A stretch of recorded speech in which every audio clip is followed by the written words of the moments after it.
The goblins of Kazan are highly intelligent, always searching for the best deals around. Their primary motivation is profit, best showcased through one of the goblin jokes. Yeah, she told me to tie her up and do whatever I wanted to her. So I took a stereo. As their society is built around trade, they maintain a neutral standpoint. However, some choose to pick sides if it benefits them financially. In this video I count 5 of the most important goblins in Azeroth. Whether it be by notorious or crafty deeds, gold cap is not an issue for these goblins, and they have left a marked impression on the World of Warcraft. At number 5 we have Baron REVILGAZ. REVILGAZ is in charge of Booty Bay and is leader of the Blackwater Raiders, a pirate organisation closely linked to the Steamweedle cartel. He strives to maintain Booty Bay's independent affiliation, welcoming players from the Horde and the Alliance to his port city. From his balcony atop the Salty Sailor Tavern, he has an overview of the entire Blackwater Cove and is able to observe strangers and visitors of his town and lay down justice, if necessary. Just outside Booty Bay there is a small island called Janiero's Point. On this island there is a giant statue of Baron REVILGAZ, which was built as a beacon to all travellers. Extremely cautious in battle, Baron REVILGAZ prefers to fight only when he holds a clear advantage, and often his guards are lurking in the shadows. His advisor, Fleet Master Seahorn, assists in managing REVILGAZ's navy and defending the town from the Bloodsail Buccaneers, who vie for control over Booty Bay and the Cape of Stranglethorn. Without the Baron's firm grip, Booty Bay could be overrun by the Buccaneers, and so is vital in maintaining links between the Eastern Kingdoms and Kalimdor. Coming in at number 4 we have Pozic.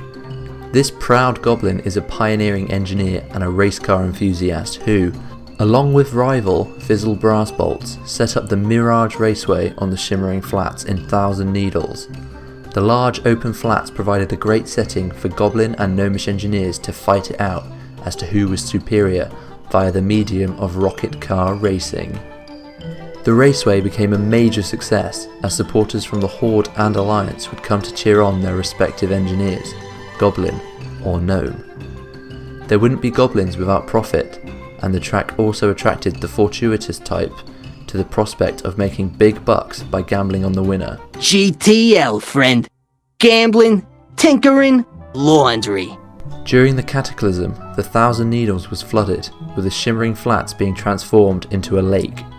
The raceway was submerged and Fizzle and Pozic built a speed barge to float above the ruined raceway. With the flooding of the flats and the loss of the Mirage Raceway, Fizzle Brassbolt and Pozic have moved their racing operations to this floating racetrack, thus maintaining their rivalry. In third place I have chosen Gallywix. Probably the most notorious of the goblins, Jastor Gallywix was born on the island of Kazan to a poor tinker called Luzik, who lived on Copper Street in Drudgetown. His mother left early on in his life to become a pirate, which could explain the ruthless nature which followed. When he was 10, a street gang assaulted his father and asked for money. Jastor struck back by planting explosives in the pavement, blowing up the gang. With his eyes on the prize, he quickly moved into the gang's territory and began expanding his new empire. He bought out the street he lived on's businesses, including his own father's explosives shop. He quickly rose up the ranks in Kazan, becoming president of the Copper Street conglomerate. His wealth amassed rapidly, becoming the second wealthiest goblin in the Bilgewater cartel, only behind Trade Prince Maldi. Thinking Trade Prince Maldi had become soft, he initiated the takeover of the Bilgewater cartel, buying out the staff and replacing the security of Maldi's villa with his own mercenaries. Having total control over Maldi, he exiled him, and Maldi later died in an accidental death. When Deathwing caused Mount Kajaro to erupt during the Shattering, Gallywix offered to save the citizens of Bilgewater Port on Kazan, for a price. For a place on his barge, goblins had to pay their life savings. As it was the only ship in Kazan at the time, he turned quite a profit and made a bad situation into quite a good one, as is the goblin way. However, the barge was destroyed in the crossfire between an Alliance and Horde ship, and the Goblins were left stranded on the Lost Isles. Gallywix again turned this to his advantage, enslaving the Goblins he earlier saved and made them mine Khajiit. However, the orcs from the earlier sea battle intervened and foiled Gallywix's plans. Despite being defeated, Thrall allowed Gallywix to continue leading the Bilgewater Goblins in exchange for setting aside neutrality and joining the Horde. He took up residence in Ajara, having the Gallywix Pleasure Palace built, fitting it with all the luxuries any goblin would need. Behold, the majesty of Gallywix Pleasure Palace! Now get out! You're tracking dirt in! Gallywix was present when the Horde leaders discussed the eradication of the Alliance from Kalimdor, and staunchly supported Garrosh, albeit being because he saw it as a financial gain. Being a strong supporter of Garrosh, he was hasty to join the Darkspear Rebellion. However, when the Kor'kron only paid 1/5 of the promised amount for the excavation of the Vault of Ishach, he pledged the Bilgewater Cartel to the rebel forces.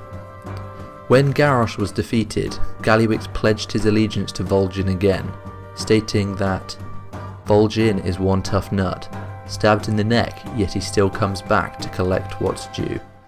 I like this guy. Currently, Gallywix is not in the game after the completion of the Goblin starting zone, probably hiding from all the goblins he royally pissed off.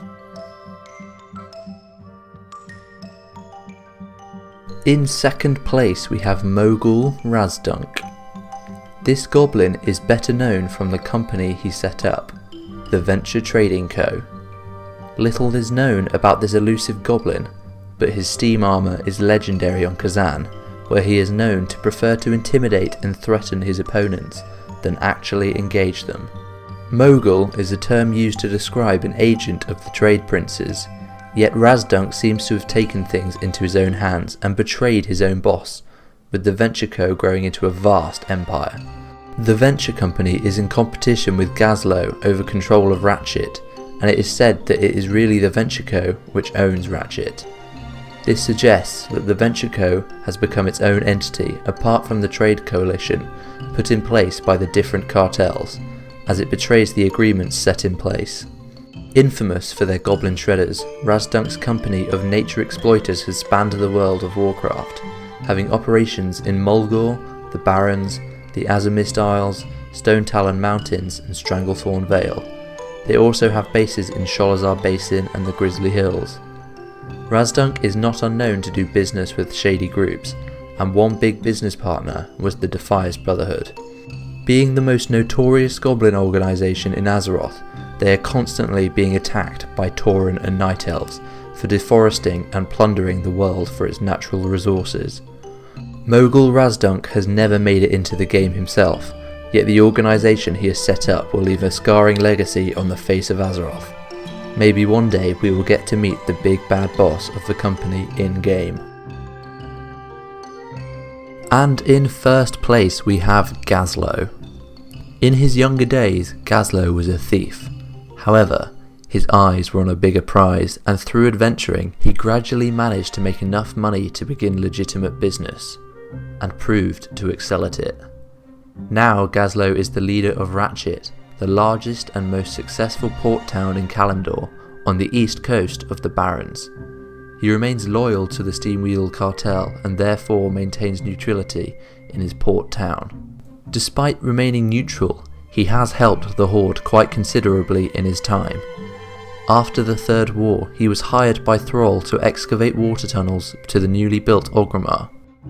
After the Fire Elementals destroyed parts of Orgrimmar, he was once again hired by Thrall to rebuild the city in the form we see today.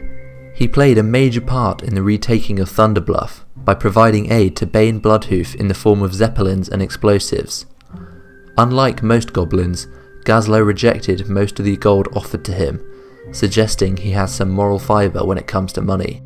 GAZLOWE also provided the zeppelin that took Thrall and Draka into the Maelstrom. After the reopening of the Dark Portal, GAZLOWE was hired by Vol'jin, who was impressed with the goblins' work on Orgrimmar.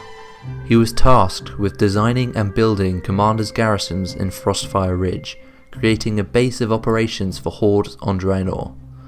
GAZLOWE is also seen at the Siege of Tanaan, where one of his siege engines breaks the walls that allow the allied forces to march upon Hellfire Citadel.